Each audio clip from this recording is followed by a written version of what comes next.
Welcome to The Deep Dive, the show where we explore the hottest topics in HR, assessment, and the world of work. If you've worked in HR for any length of time, you'll know the function is no stranger to change. But something feels different right now. AI is reshaping how decisions get made, hybrid working has redrawn the social fabric of organisations, junior roles are disappearing, and the Employment Rights Act brings other considerations in the UK. And against all of this, leaders are being asked to make sharper, faster, more defensible people decisions than ever. So today we're asking the question, is this the hardest era for HR maybe ever? And if it is, what does the response look like? To unpack it, I'm joined by Alex Bailey. Alex, welcome. Thank you. Alex is an organisational psychologist, executive advisor, and CEO of Bailey & French, where she has worked with senior leaders navigating complexity, pace, and uncertainty for over 2 decades. She's also the co-author of a new book that's titled Rapid Reculturing, Transforming Organisations at Pace and Scale, written with Kerry O'Neill, Chief People Officer at Ipsos UK and Ireland. Alex, welcome to The Deep Dive. Thank you so much for being here. We really appreciate having you. Thanks for inviting me. It's a good opportunity. Yeah, we can't wait for this conversation. In your own words, would you like to introduce the audience to you and a bit about what you've been doing? Yeah, sure. So I started out as an occupational psychologist. I worked internally for organisations in large global roles. So for Norwich Union, for American Express, for Aviva, in that financial services industry. And I did some consulting with like Coca-Cola, Pfizer, Sony. So really nice, big, large organisations on a cultural level. And then set up my own organisation after having my 2 daughters. And since then, yeah, we've been working right the way across the world, all industries, public and private sector. Really looking at the commonalities of leadership challenges and cultural challenges in organisations of all size, right the way across the world, and able to really look at that human level of what's really affecting us as humans in the workplace. You know, so many people on this planet work and spend most of their life doing so. You know, it's really important that we do as much as we can to help people feel fulfilled, so that it's not just about a paycheck, but it's actually about a way of living, and a way of living that's great and sustainable.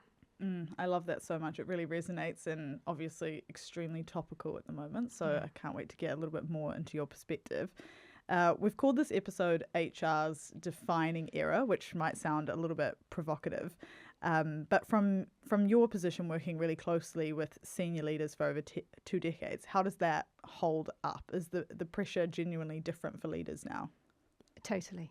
Everything has changed. It feels to me like a real crisis point.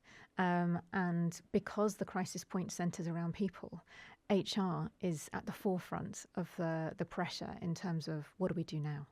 And I think it's very easy for us to automatically fall back on things that have worked for us in the past, maybe 5, 10, 15 years ago. But the world isn't the same. It is so vastly different. And yes, it's AI, but it's more than that. It's the mergers and acquisitions market. It's the global backdrop, the landscape, society, political changes. There's so many different aspects of change affecting us. And we're so much more connected than we ever were. So all of those things affect us much closer on a daily basis. So it is a completely different world that we're living in. And people are looking to HR to understand, how do we fix that? Yeah, you're right. It's completely unfamiliar. And I think a lot of what you're describing can and has felt so overwhelming to so many people, especially leaders. How have you, advised people to navigate that unfamiliarity? I fall back on a statement that one of my hero psychologists used, and I've used it repeatedly, Dr. Margaret Wheatley. She talked about the world feeling unsolvable and unstoppable. And I think that really sums up how it feels right now. And so in response to that, obviously, in my work, in all aspects of my work, as well as my writing as well, it's really focusing in on noticing what actually matters, what matters to us as humans, because the pace of the world is picking up, and the pace and demands of people in the workplace is so much more increased than it ever was. We used to face maybe 2 changes in a year in large organisations, so we could stage them out perfectly. We could say, right, we'll do the restructure and then we'll do the IT transformation. But now we're looking at 9 changes on average in a year, which means that they're all stacking and layering together. everything's changing at once. So you can't time things perfectly. You can't manage, cope and recover in the same way. We have to have much more of an open mindset. And yeah, so one of the top ways that we support organizations, or that I work with leadership teams, is around developing that psychological flexibility to be more adaptable on a daily basis to this ever-changing, unsolvable and unstoppable world. Yeah, well, because I mean, especially for those organizations in quite high stakes environments, which you work a lot with, the pressure is then so much more as well. And I think the pressure to feel like you're doing everything and managing everything well, making the right decisions, is immense. It is, and it's felt like the screws have got tighter this last 2 years particularly. Performance is so much more scrutinised than ever before. And it's because, economic change. There has been, more difficulty in the UK, but right the way across the world in different economies. And what that means is organisations have to have more competition, they have to perform better, and that means people have to be better on a daily basis. But you can't just be better. You have to really think about what are the skills that we're building, how are we building sustainable well-being alongside performance so that people can learn and grow over time. And it's not just high-performing individuals that are burning out kind of on a sporadic basis whilst we're kind of churning through. And essentially that's a really big issue now with the additional scrutiny that is coming and already here in this world environment. Yeah, I was going to say, are you seeing a lot of that burnout happening? It's an interesting question. I talk about burnout so much, and it's interesting because burnout has just become now a word that lots of people use for lots of different things. There is a scale of burnout, but traditionally burnout was when you could no longer do anything, no longer work. And when you've seen people truly burn out from a clinical perspective, they no longer work. There's any aspect of work triggers it to reoccur. Often people end up on medication and unable to join the careers that they've developed over many, many years and decades. So, there's a severity to real burnout, but it's become a topic that people use in the workplace for just being tired or just being really worn out through, continuous change and not feeling supported. So I think it's being used in different ways now. You can't just simply recover from burnout with a 2-week holiday. If that's the case, then you may just be a little bit tired. So, there's a really kind of responsible use of the language around burnout that I think is important in workplaces to really recognise what that actually means and how severe it is. But also recognise that new generations into the workplace, we've got 4 generations in the workplace now, 5 in some, actually are much more aware of their own health, mental, physical, financial, all kinds of different aspects of health, and actually are much more tuned into when things aren't going well and pulling themselves back before it gets too far, which is fantastic, right? Because they've learnt, looking at their parents and other generations going through really difficult times, that they're not going to put themselves in those situations. So there's quite an interesting dynamic happening with multi-generations in the workforce at the moment that is really driving some of that understanding of what burnout really looks like. So yes, I'm seeing it. I'm seeing it probably more so at senior leadership levels, where leaders are shouldering the responsibility for so much at once. And normally that level burnout happens overnight. It's something that's been going on for such a long time that people get to breaking point and you don't see it coming. They're normally very highly engaged people rather than the disengaged crew.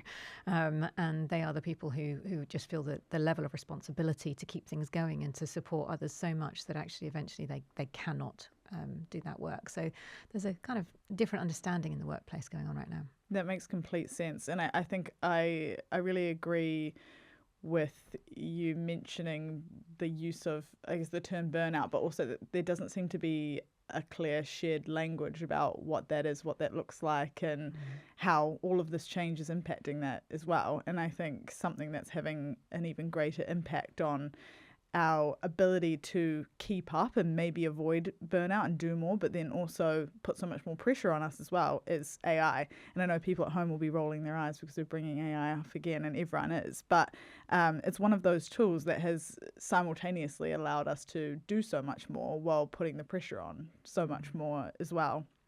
And I've seen mentions of the intelligence age rather than just AI on your book's webpage. Could you tell us a little bit more about that and what the intelligence age actually is with AI?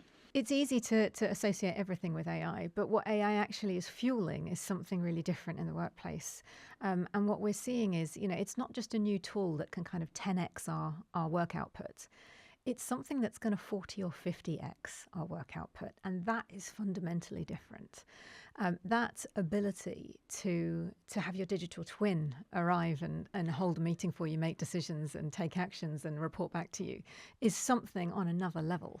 It tests all kinds of things in our culture, and I think that's what I mean by the intelligence age is actually we are moving into a different space where AI will no longer be just a simple tool that's the newest tool on the block, but actually kind of a cultural operating system where it's supporting the culture that exists in the organization. At the moment, they're being held quite separately, but actually the intelligence age is really about moving into that era where we're using everything that's available to us, but also promoting and supporting, amplifying the humanness within the system and making sure that that's not lost. So there's a huge shift going on right now. And currently, because the pace of AI and the pace of tech feels like it's continuously accelerating, that's getting everyone's conscious focus and attention. But what we're really trying to focus in on here is that humans have a speed. Now, humans can't just continuously go at the speed of AI. We have a speed that's comfortable and sustainable and realistic for sustainable performance with the use of everything we have around us. So it's really about not trying to constantly chase the AI speed, but actually recognize what's the optimum human speed and the level of intelligence that we can operate within all of this system to support culture, to support humans working in that culture, as well as using everything we have available to us for sustainable performance. Yeah, it's an interesting point because I think it sounds like a part of what you're saying is that people also need to have an understanding of themselves to know how to use those tools and how to implement them in a way that is helpful and not a hindrance. And I suppose when it comes to the development of teams as well, is that to remove the fear, people almost need to look at it in a different way to what they have been before. Absolutely. So yeah, 100%. Because if you think about, we use the emotional intelligence model at the core of a lot of our work and our design work, because as human beings, we are a species on this planet that also has a tendency to grow. So throughout our lives, we grow and we naturally develop more emotional intelligence as we age.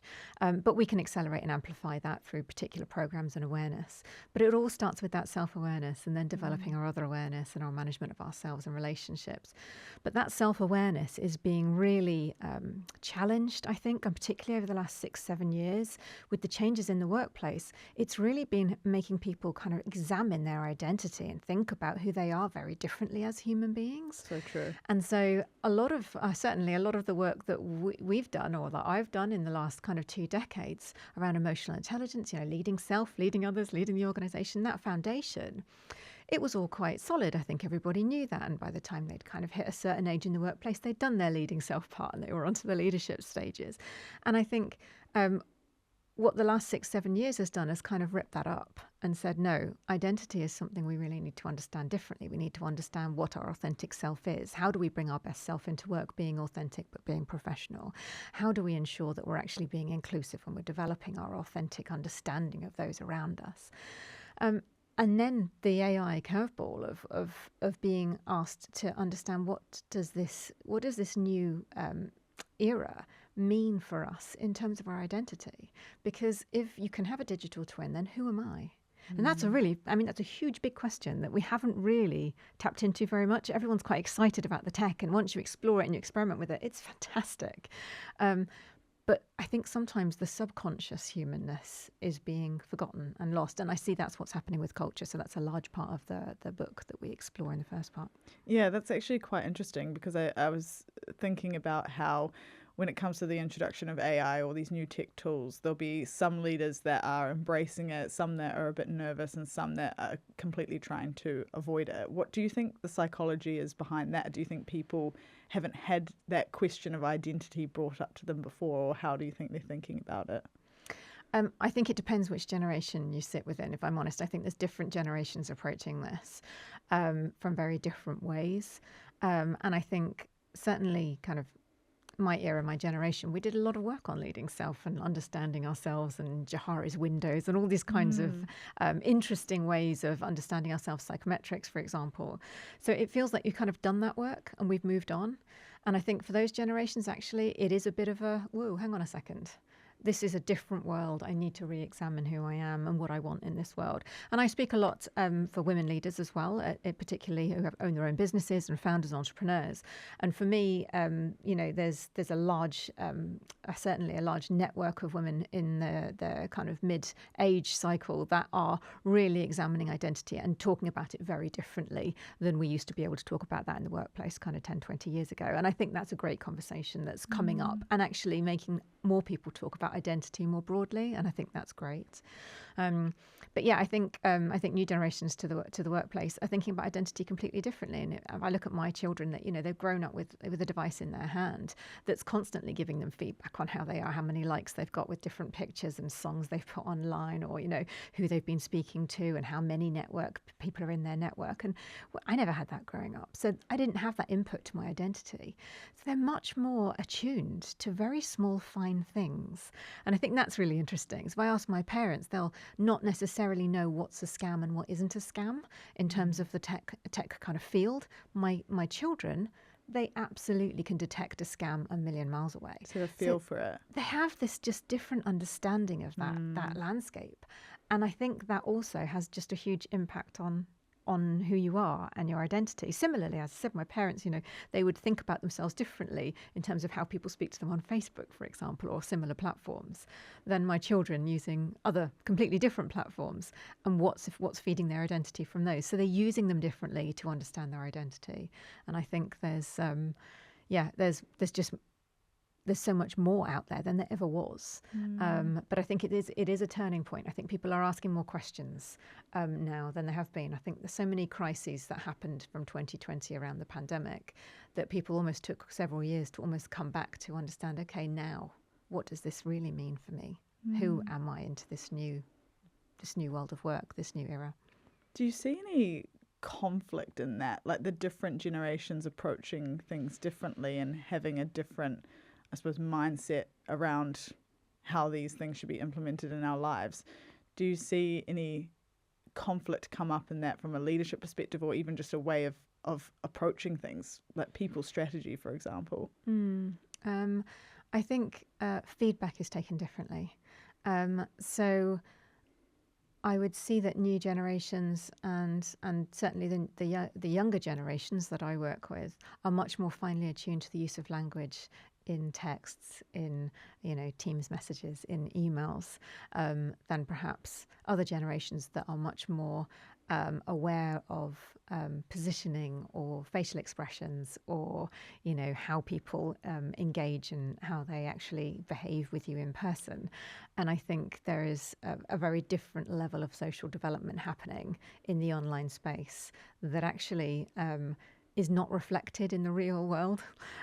So we see people kind of absolutely brilliantly connecting online, but unable to have a really full and exploratory conversation in person because there's different barriers that are appearing. So yeah, I think there are some really huge differences. Yeah, it's interesting. That made me think of the classic generational tug with the thumbs up emoji, and when people are sending Teams messages or whatever, and I always think that's a classic kind of conflict point for someone that is a tech native and has this feeling that the thumbs up emoji is something that's passive, whereas someone that's older sees that as something that's just affirming whatever you've said. And it's interesting how tone and language and context has changed so much and is so different online compared to in person.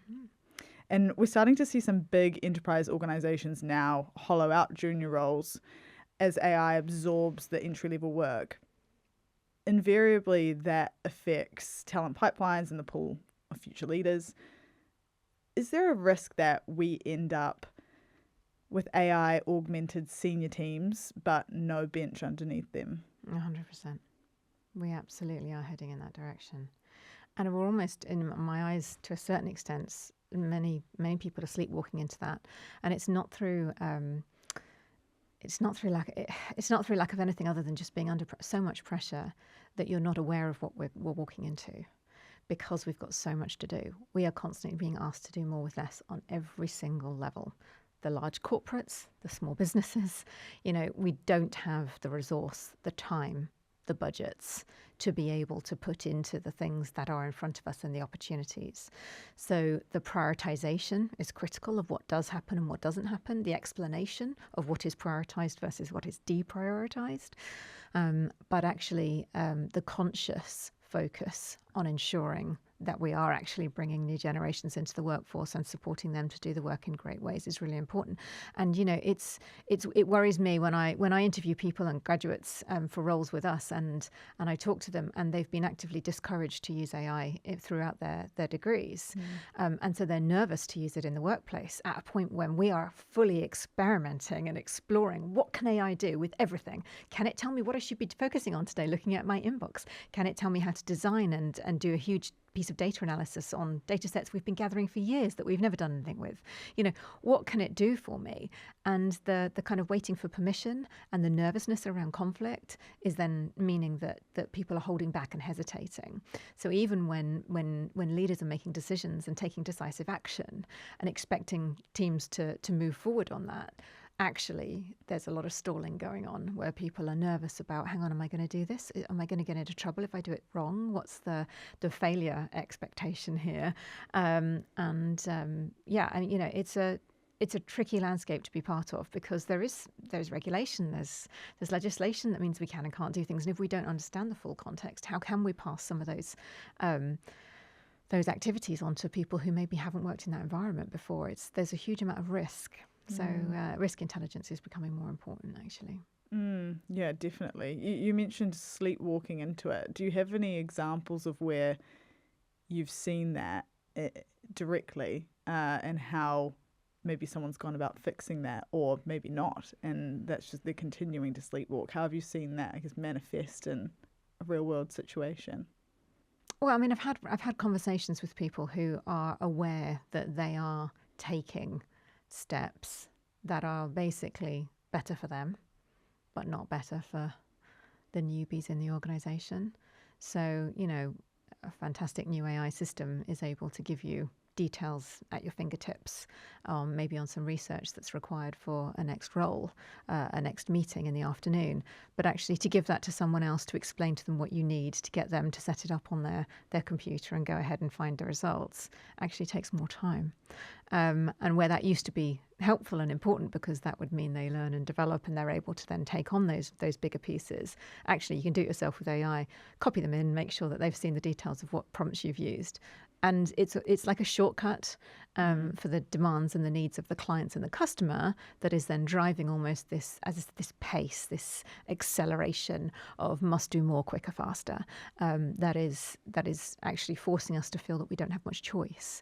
But that's happening with leaders right the way across the board. I found myself doing it when I'm thinking, gosh, but actually if we can get other people doing the same thing, and we can get new generations using AI much quicker and bringing in new innovation and inviting and welcoming them to use things in a different way and creating the safe boundaries and the opportunities, then actually we could see so much more come out. But yeah, we're safeguarding ourselves at the moment, I think, a little too much. I would agree with that. And I think as the pace ramps up, the risk intelligence conversation becomes so much more relevant. How do you see that being balanced? Is there a balance between those two things? I think the balance is hard. From what I see leaders do, if they don't get the right communication from the team about the actions that they are taking on board, and they are nervous about the risk that perhaps they know their team doesn't have sight of, that's when they jump in and take over, and it feels very disempowering. So I think there's a very interesting kind of pendulum swinging of empowerment and disempowerment at the moment in organizations where people are trying, but then they're getting kind of almost the rug pulled out underneath them when they suddenly realize they're trying to do something in an environment with risks they weren't aware of, and the leader has to step in and kind of rescue. But that can feel very disempowering, and if it's not explained in terms of what's being prioritized and what isn't being prioritized, or the risks that actually are there that perhaps they hadn't seen. For those individuals, that can feel like an issue for psychological safety. So we're getting a lot, as I said, we're getting a lot of this pendulum swinging between kind of like, I really want the empowerment, I want the accountability to go and innovate and do great things. But if I'm not aware of the environment enough to make those decisions myself for a large organization, and there's bigger risks to me doing that, is it just going to be taken away from me the next day? And when that happens, is that me flagging and saying, well, there's no psych safety here? And I think that's where there needs to be some balance, some middle ground where essentially, the answer is to communicate better. We just need to talk to each other, explain why decisions are being made, explain why things aren't happening. I think that's one of the key things that I'm seeing at the moment, is that a lot of leaders are explaining why things are happening. Here's the decision I've made. But they're not talking about what's being deprioritized. And that means that people just hear what needs to happen on top of everything else they're already doing. And so then it just feels like another load, rather than actually I need to do this instead of some of the things that I was doing. So there's that kind of opportunity there for leaders to really be just better at communicating and sharing out loud. This is why I'm making this decision. This is what it's based on. This is what we're prioritizing now. This is what we're deprioritizing. Here's how you can step in. Here's what I'd like to see from you. These are the clear expectations of what's ahead. Yeah, I think understanding what you're deprioritizing is a really interesting point, and one I haven't seen brought up either. We're hoping soon to have Kerry join us herself for the next pod in a month or so's time, and it'll be interesting to get her take on the AI transformation piece as well, especially given her work on the AI advisory board for CIPD. But from your own lens, what do you think is the one area in the HR and talent space that you would never let AI anywhere near? Is there a space? Yeah, So I guess I'm more concerned about the small business population using AI for difficult situations and employee relations cases where perhaps lots of small businesses don't have the luxury of having a specific HR person in those organizations. And it's so much easier to use Copilot for everything right now. That relying on that without a backed kind of legal influence can mean that it empowers leaders to have conversations, particularly with the Employee Rights Bill changing lots of different things over time. It can actually empower leaders to have conversations that might lack the humanness that's required in those scenarios. So we've continuously, worked with organisations to try and remove the instances of grievances and proactively develop a culture and conversations in the working environment that means we don't get to those legal cases. We actually nip things in the bud. You have conversations before it gets to a difficult mediation. But we're seeing so many organisations now dealing with many more grievances and people feeling, that they want to themselves use Copilot to help them put their case together, and it's maybe more informed than previously, and actually that means that things have to be taken quite seriously. So I think we are coming into a very strange space where that's somewhere I wouldn't use AI so much. I would very much rely on the human that has the understanding of the entire situation and the context. That's very interesting. It almost sounds like AI is now AI could create a lack of defensibility in decisions. I think there's a minefield of what it can and can't do. And yeah, I value so much the HR consultants that I've ever worked with in my career. And I've got a good understanding of HR kind of legal issues, but to be able to speak to someone who really understands and got experience of going through, as I said, the human experience of it, that is, there's no way that AI can talk to that, not in the same way. Do you think HR leaders are fully aware of how the cost of getting it wrong is shifting because of AI? Maybe not just yet. I think, I'd say it's still pockets. Not everyone is using AI effectively or in all areas of their role, and maybe just using it more as kind of an assistant than actually kind of augmenting it into everything they do. So I think we're in a really interesting window, actually, where there's a real mix of use. So it's hugely exciting for people who are experimenting and leading the way to go ahead and explore and do things before everybody else. There's also a window of opportunity of businesses to compete and to level the playing field using AI in a different way to actually get much further ahead than previously. You can write an entire marketing campaign in a day. There's so much opportunity to do things that weren't possible before. And then I think there will be a time when everyone is there, and then all of a sudden the expectations are going to change. I mentioned before, from kind of 10xing to 40xing, all of a sudden the world of work is going to change. Clients and customer expectations are going to completely change, and the demands are going to be just as high because they'll be expecting it from everyone. So it's going to be an interesting time. Yeah, completely. I was just thinking as you were talking, there isn't a day that goes by where I don't have multiple tabs open on with an AI platform helping me do any kind of task. And now multitasking is a much more normal part of my day and can happen at a rapid pace like it hasn't before. And there are interesting risks even in the quality of your work that come through in that. And, I work in a marketing function, so that impacts me in different ways, but I'm sure in an HR function, to your point, making people decisions or trying to get guidance on people decisions, there's a lot of risks that can come up there. And your work centers quite a lot on those high stakes environments, like we mentioned earlier. What do you think separates organizations in that space that consistently make good decisions under pressure from those who don't? Well, I'm certainly sure that the new field we've been kind of exploring and researching around psychological flexibility has a huge impact. So what we're seeing is that leaders who are able to accept the new reality quickly and accept how they feel about that reality. So yes, it might be frustrating that everything they've worked on for 3 years has come to a halt all of a sudden. Yes, it might be frustrating that their budget has been redirected elsewhere. Yes, it might be frustrating that they're going to have to restructure next week when they've just grown the team.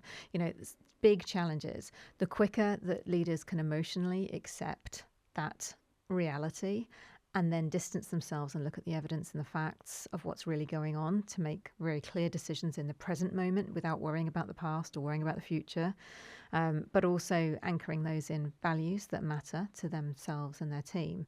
That is where I see the big differentiation, leaders who are able to actually lead with organizational agility.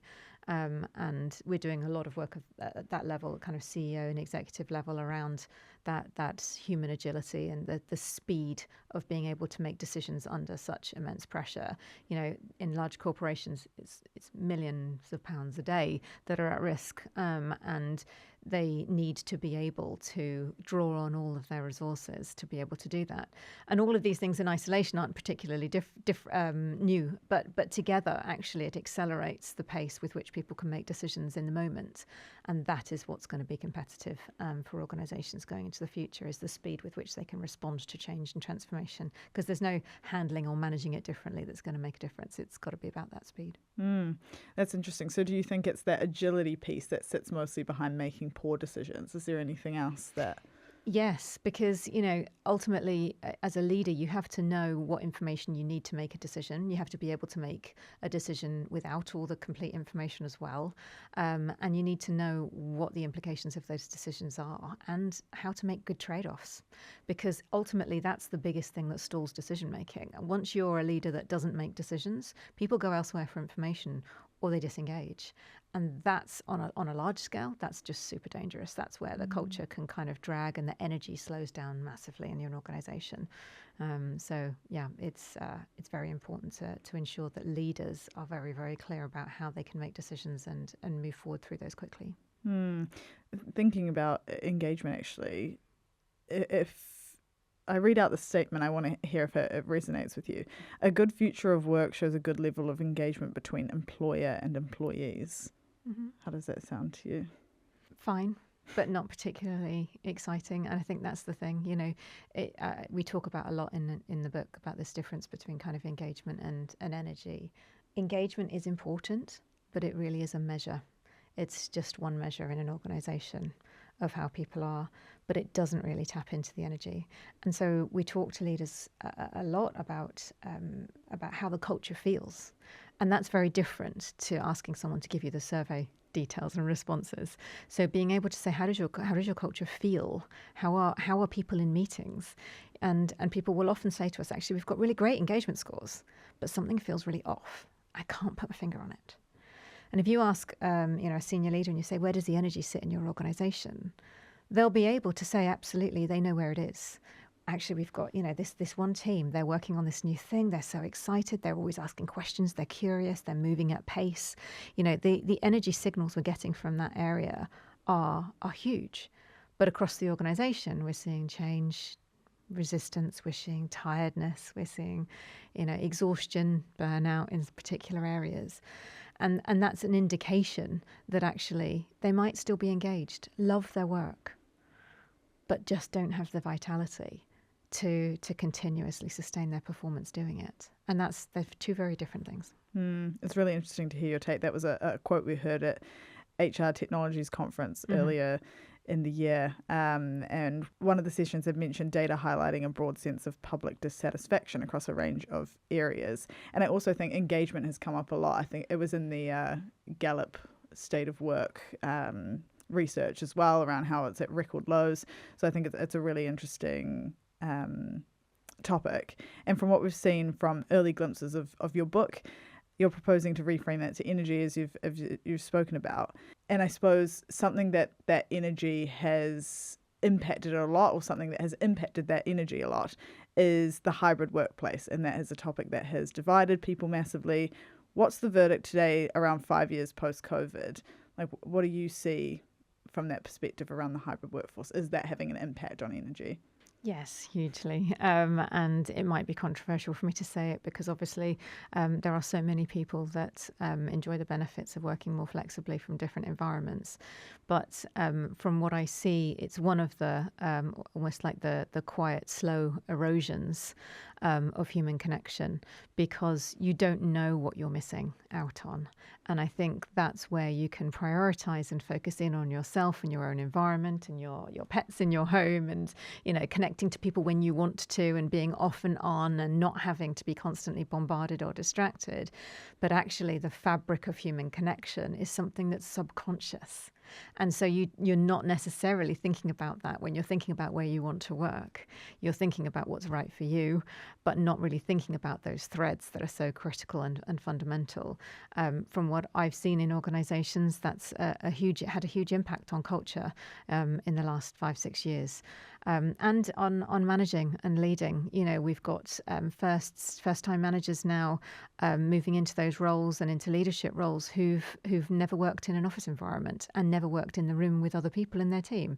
So they've learnt managing and leading in that online digital environment, which has, as I said, it lacks the human connection that comes from, noticing very small, tiny things and nonverbal communication. But we've deprioritized it because other things felt better at the time. But what that means is people are focused in on their work and their silos. And it doesn't matter how many different platforms and connection kind of tools that we have. There's nothing quite like what it feels like to be in a room full of people. So we're seeing this year a huge resurgence of people getting together in events in the room, leadership events, summits, all organization events, because you feel something different as a human when you're in a room. If you go to a concert with tens of thousands of people, the energy that exists in that environment, with the music, with the laughter, with the smell, with everything that you're experiencing as a living thing. And I think we forget that sometimes. We are a living species. And we talk about, all the different other living species on this planet in a very different way than we talk about ourselves. We have needs. We have needs that are creative, for art, for music, that actually fuels us and fuels our energy. And we need to bring more of that into the workplace in a way that actually fuels performance and sustainable performance, because that's what wakes us up and gives us meaning. And it doesn't need to be woo-woo. We often get a lot of that as kind of like, how do we talk about energy? But like, can we just not do the woo-woo thing? Because no one wants to go down that route. I'm not talking about sitting and holding hands or singing anything together, I'm really talking about tapping into, who in the room has got curiosity, who is awake enough to think that actually the pathway we're going down with this project isn't quite right. There's something that feels off. Say it. If it feels off, tell us, what is it that feels off? But if people are just going through the motions, they're not really engaged, they really haven't got energy because they're exhausted, they're not going to ask those questions. And that's what we mean by energy in the workplace. It's about that ability to be flexible in the moment and to be awake and alive in the workplace. And that's it's disappearing.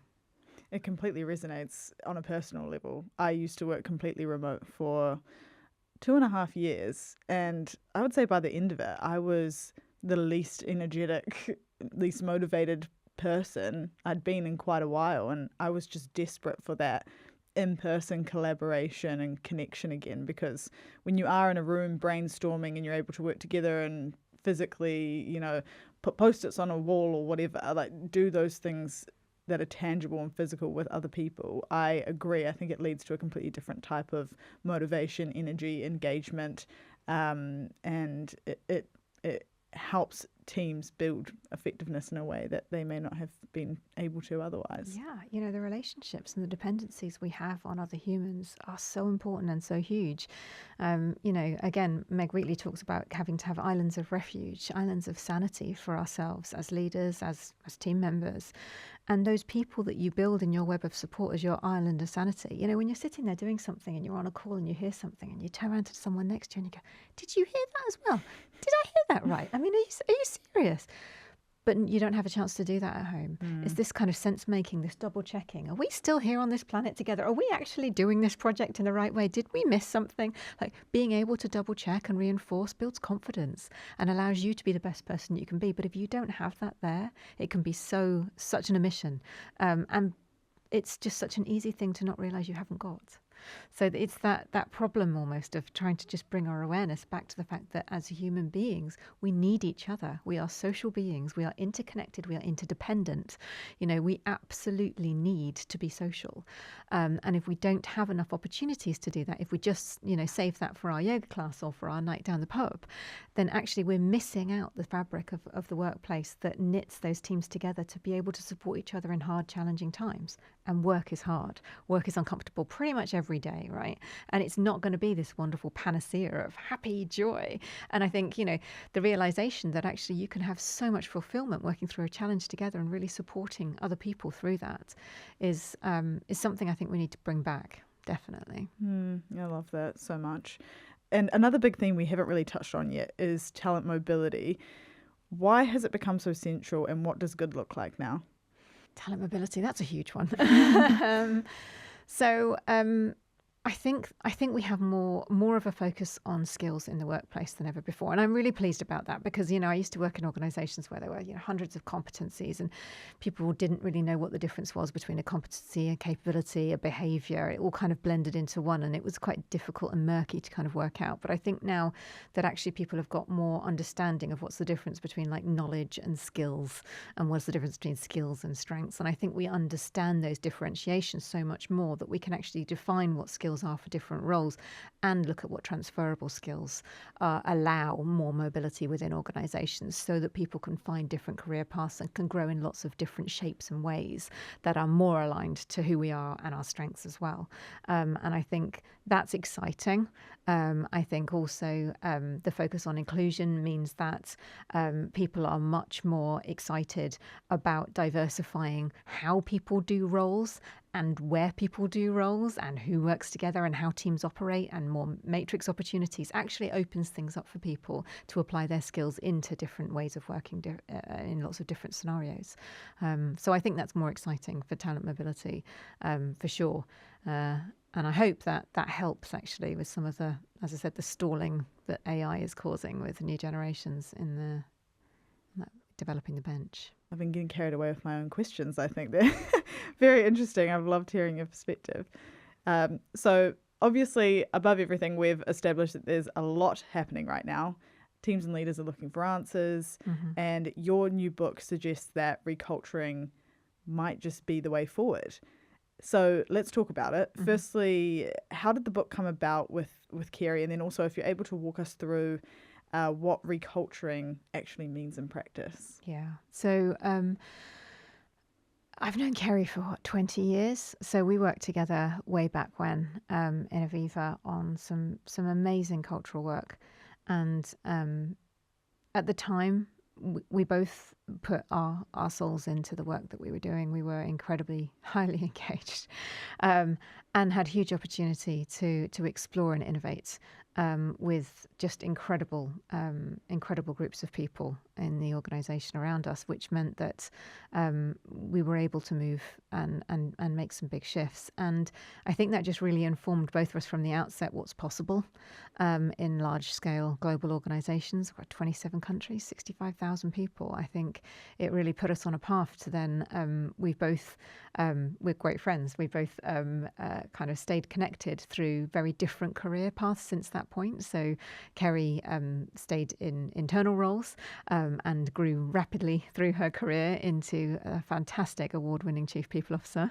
And she has led such huge transformational programs within organisations, often with legislative pressure that creates urgency and complexity and global impacts. And actually, I took the opposite kind of route and went obviously into developing my own consultancy, working with hundreds of organisations across the world. So she's kind of got that deep insider knowledge, internal perspective on the barriers and the operational models and systems that takes so much away from, transformation programs when you're trying to really shift a system. So she's got all of that really rich insight and understanding. And I've kind of worked across the spectrum, really looking at what are the commonalities, what are the universal challenges across thousands of leaders worldwide that actually always come up as the big things. So we can bring those insights in across industries into where we're looking at. And we were both seeing the same thing and talking about it for years. So it was really just over 2 years ago that we had a conversation and said, should we just go ahead and write the book then? And we both already captured all different parts of the book over many years. And, my first kind of outline of a sketch of some of the parts of the book, I remember dating it July 2007, because I remember putting it on there thinking that's the first time I've put this down on paper. And so it's taken that long for us to develop. But I think that time has infused all of our thinking into the practical application, both internally and across large-scale organisations. So this is not just about one change. This is not just about one transformation. This is about 20 years of internal and external consultancy, looking at the whole system, what's wrong with the whole landscape, the worlds that we operate within HR, with occupational psychology, with industrial psychology, with strategic priorities, demands, and the changing global economies. So the book's come out over the last couple of years. Once we started writing, we kind of wrote it quite fiercely, and it was chapter after chapter, and we wrote one book and then we wrote the next book, which is part one. So we kind of created something quite big quite quickly, and really pleased, but I'm very proud actually of how it came together. But in terms of the book, reculturing, we use that word really is so important, because it is about kind of renewing and redoing this and refreshing and bringing things to a point where we really elevate and recognize the humanness that's needed in the organization. So we focus in on some really important drivers of culture that perhaps have been misunderstood or perhaps not recognized as the most important ones. But actually, in our experience, there are 4 key drivers that have had the biggest impact on cultures the world over. Firstly is purpose, which gives people meaning. And it's so fundamental. It's in so many different pieces of evidence-based research. We know it from the science that purpose is fundamental in culture. We have to feel like we are working to be part of something bigger than ourselves. And that is a driver that is really universal. So that's really critical. The collective mindsets is about having more flexible collective direction. So mindsets are very different than having principles or values that are kind of stuck and quite rigid. Mindsets we can choose to change at any moment in any day. But we can come together as a group of leaders and say, right, we're going to focus on this month with a mindset to get things done, which means that this month we are not going to invite everyone to every meeting. We're going to take decisions and we're going to own it, and we're going to explain why we've made those decisions and what we've deprioritized as a result. But we're going to move quicker because we're going to move and make decisions much more rapidly without involving everybody, but we're going to explain things differently. So it's about how do we choose that mindset that's in line with our strategy and our purpose, and keep shifting them, but the collective mindset actually keeps the organization on its toes. And that culture of having collective mindsets together allows us to not be so worried about offending people with different values, because we all have different values. 4 generations in the workplace, we're not going to share values. We don't have shared values anymore. And organizational values are nice to sign up to, but often, the people who don't agree with them just won't say anything. They're just quietly disengaged. So we don't really even know. So, it's nice to have, but they don't actually do a lot for culture. So culture refresh programs all based around values have very minimal impact on culture. And I think this shift to thinking about mindsets as a real action driver is quite a new thing. Energy is really about momentum, so catalysts, about being able to recognize where energy is and use it within the organization to transfer across teams, across projects, across different systems. Noticing where people are taking new bold steps and celebrating that and praising it, recognizing it, rewarding it, so that actually it transfers. Opening up new ways of talking in town halls, in larger group meetings, so that people can actually feel something different and feel that they are part of something, and bringing that much more to the forefront, so that people don't feel so worn out by change all the time, but feel those excitement points and the joy and the humor that can come with trying something new every day. It can be a fun thing, and it's about tipping things and flipping them into a situation where it's not so draining, but actually fueling our energy to keep going. And then that last piece is around human connection, and that's about cohesion. We're not made to do this life alone, any of us.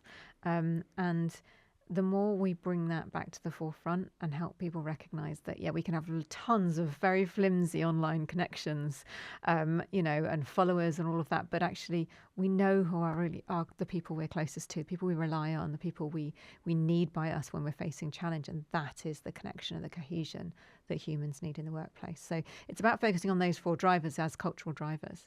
And then the rest of the book is really the skills playbook of how do you shift a culture in such a large organization. Wow, that's such a refreshing take, honestly. I think it's a really interesting concept, and I can see exactly how moving forward from something as rigid as values, which just by definition feel like they have to stay the same and can't change, to mindsets, that definitely resonates with how it feels natural to approach work and change, especially. If you could put any chapter into every board member's hands, which one would it be? I would say right now, it would probably be, in part 1, we talk about why reculturing. So it's really the business case, the context, what's going on right now. And if I'm honest, I think it is quite confrontational. And I think that's what board leaders need right now, because I think culture and people have been underfunded in organizations. It's been kind of passed on to small kind of activity groups, engagement activity groups, or, other kind of groups that have been set up without much responsibility or budget or actually much influence in the organization to influence the culture. And that's not really what's needed right now. So I think for me, it would be that upfront kind of confrontation of where the world is right now and what's going to happen if we don't reculture really quickly. So that's why it's rapid reculturing. We absolutely need to do this rapidly, because AI is moving so fast. If we don't pick up the pace on the human side of things, we're going to lose the humanness in our organizations. And that's going to have a massive impact on particularly some of the larger organizations, I think, first, in a way that perhaps they hadn't expected. So, I think we need to be on our toes. And I think a lot of board leaders know that, but they haven't quite put the finger on it yet. And I think that's what that first few chapters really brings to the forefront. Yeah, incredible. This is definitely a book everyone needs to get in their hands, and we are excited to say that we've got a few copies to give away. So more info on that in the show notes. Definitely stay tuned for that as well. So before you go, I want to make sure we get through some quick fire questions. Sure. Yes, be as honest as possible. So number 1, reculturing in 1 sentence. Go. Reculturing is bringing back the humanness to the forefront of our attention at work. Perfect. That was perfect. 2, AI and HR, net positive or net negative? Net positive. Agreed. 3, what's the one mindset shift that matters most for leaders right now? to focus on accepting how they feel about the work that's in front of them on a daily basis. So for me, it's about the acceptance of where we are today, not bringing in the past or focusing in on the future. I think we're so strategic, focusing on the future, and also kind of very aware of what we've been through previously, but actually being able to focus in on accepting this is where we are right here, right now, today. And that mindset of being able to do that means that leaders and teams will be able to focus in on the here and now and be present while they're making decisions, while they're influencing others and prioritizing. And I think that's critical, because I think a lot of people are all over the place whilst they're making those decisions, and they need to come back to being present. I like that. 4, what's your biggest concern about the next decade in the world of work? Loneliness is increasing. All the stats on loneliness are super high. They've never been higher. And the implications of that for mental health, I think, are just the glaring alarms and warning signs for us that what we're doing is not human enough. So raising the level of human understanding of work at the same time as the AI understanding, bringing it to a balance rather than just human for AI. It needs to be AI and human in the same level of importance. That's my biggest concern. If that's not there, I think we're going to have many, many more problems, not just at work, but way beyond work. Yeah, a very important point. And last one, why should our listeners read Rapid Reculturing? It's because it gives a fresh perspective on culture and organisations for this era, and it's infused with evidence-based research and science. So all of the research we use is backed up in terms of what's actually proven to make a difference to culture. And we've used it and tried it and tested it. We're not just talking about what someone else has done. So I think it's that infusion of the depth around what culture really is and how we need to shift it. But the last kind of the 5 skills that actually sit in the second part of the book, which is a book in itself, are really the skills that both Kerry and I have used to evolve cultures at scale and at pace, and they work. And so I think it's really about using that as playbook is, quite a common word to use, but in terms of kind of a tool to rely on, actually a lot of it builds confidence. We talk about armoring. We talk about what happens when everything accelerates. How do we keep attention paid to the most important outcomes that we're aiming for with the culture, and really nurturing culture in a way that perhaps people haven't done before. Is thinking about it in a different way and in a collective sense. So I think to read it is to think about culture differently and to have a way of approaching culture in your own organisation. I think that's the most impressive part, is that this comes from years of actual experience testing and not with one organisation, exactly. Lots of organisations. Yeah. I can't wait for everyone to get their hands on it. Thank you so much for your time today, Alex. Thank you. I really appreciate the conversation. It's been fun. Great. A reminder that we're giving away copies of the book to our podcast audience, so check the show notes and webpage for more info and enter to win a copy. Like, follow, subscribe, and we'll be back soon for more great industry insight on The Deep Dive. Thank you, everyone. Thank you, Alex. Thank you.